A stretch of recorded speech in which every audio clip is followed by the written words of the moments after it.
Most people focus on the frontman or the VIPs as the real villains of Squid Game. But if you look closely, the masked shooters might actually be the ones facing the harshest punishment. Think about it. Every time a player is eliminated, they're shot on sight, without hesitation, without trial, without mercy. These guards aren't just following orders. They are directly responsible for hundreds of cold-blooded executions. But here's the real question. If Squid Game was exposed and these shooters were put on trial, how long would they actually spend in prison? Could they argue that they were just doing their job? Or would they be held fully accountable for mass murder, human rights violations, and conspiracy to commit organized crime? The truth is even darker than you think, so let's break it down. At first glance, the masked shooters in Squid Game seem like mindless enforcers. They follow orders, eliminate eliminated players, and keep the game running. But here's what most viewers don't think about. The law doesn't care if you were following orders when you commit murder. Think about it. These shooters didn't just stand by and watch. They actively executed hundreds of people without hesitation. Every time a contestant failed a game, they were immediately shot without trial or any chance to defend themselves. In the real world, this would be considered extrajudicial killing, which is illegal under both South Korean law and international human rights laws. So, if the Squid Game operation was exposed and law enforcement stepped in, would the shooters be able to avoid punishment? Would they be treated as victims who were forced to kill? Or would they be sentenced as mass murderers? South Korea has strict laws against organized crime, conspiracy, and murder. And history has shown that even low-level enforcers in deadly operations can face severe legal consequences. Let's break down each crime the shooters committed and how much prison time they'd actually face. The masked shooters in Squid Game weren't just background characters. They were executioners who played a direct role in hundreds of deaths. While some might argue that they were simply following orders, the law doesn't see it that way. Let's break down their crimes and determine how much prison time they'd actually face. The biggest crime the shooters are guilty of is murder. And not just one or two killings, but systematic mass execution. Every eliminated contestant was shot immediately, regardless of their circumstances. Under South Korean law, Article 250 of the Criminal Act, murder carries a minimum of 10 years in prison, with the possibility of life imprisonment, or even the death penalty for multiple or premeditated killings. But here's where it gets worse. Since each execution is treated as a separate offense, the shooters could be charged with hundreds of counts of murder, stacking up their sentences far beyond a single lifetime. Even if they tried to claim they were following orders, international law does not accept that as a defense, which means they could still be sentenced as mass murderers. Most people don't realize that the shooters weren't just executioners. They also helped kidnap and imprison contestants. The players in Squid Game were lured into a deadly game, drugged, and transported against their will, meaning they were held hostage in a controlled environment.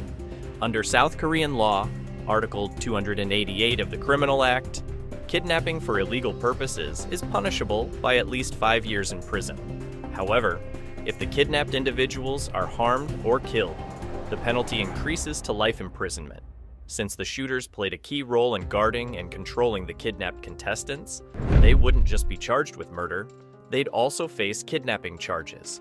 With hundreds of victims, these charges alone could add decades to their sentences. This is where things get even worse, because the shooters participated in a large-scale human rights violation. They could face international prosecution. South Korea is a signatory of the United Nations Universal Declaration of Human Rights, which strictly prohibits extrajudicial killings, forced labor, and human trafficking. The Squid Game operation violates all of these laws, making the shooters eligible for trial in an international human rights court. Historically, individuals who participated in mass killings have been prosecuted in international courts, even if they weren't the masterminds. The shooters could face extradition and additional sentencing on top of their domestic charges. At this point, one thing is clear. The masked shooters wouldn't just be facing prison, they'd be facing one of the harshest legal punishments possible. But just how much time would they actually serve? Let's break it down. Now that we've analyzed the shooter's crimes, the big question remains: how long would they actually spend in prison? Let's break it down based on aggravating and mitigating factors that could impact their sentences. Several factors would increase the shooter's prison sentences to the maximum possible punishment: mass murder and systematic executions.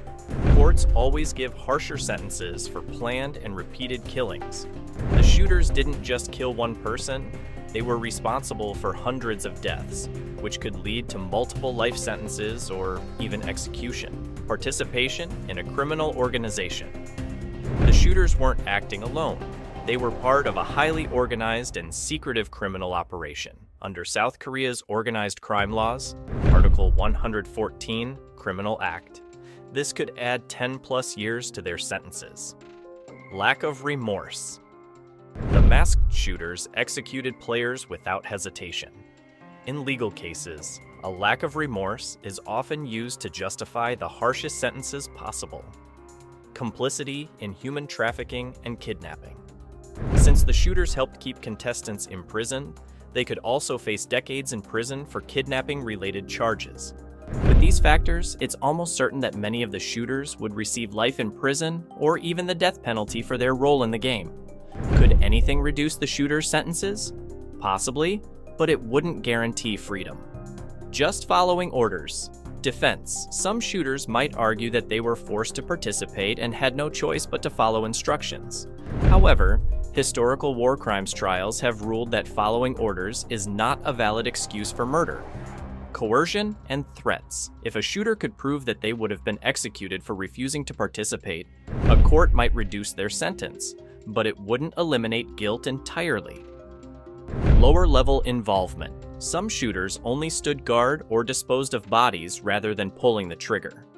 Courts might differentiate between those who directly executed contestants and those who played smaller roles. Cooperation with authorities. If a shooter testified against the frontman or the VIPs, they might receive a plea deal, but they would still face decades in prison. Even in the best-case scenario, the shooters would never walk free.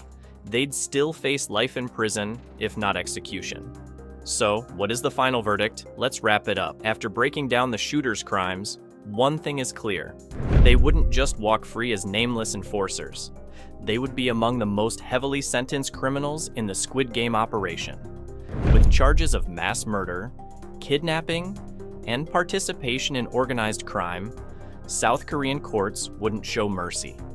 Given the aggravating factors, their role in systematic executions, their lack of remorse, and their participation in a human trafficking operation, most of the shooters would face multiple life sentences or even the death penalty.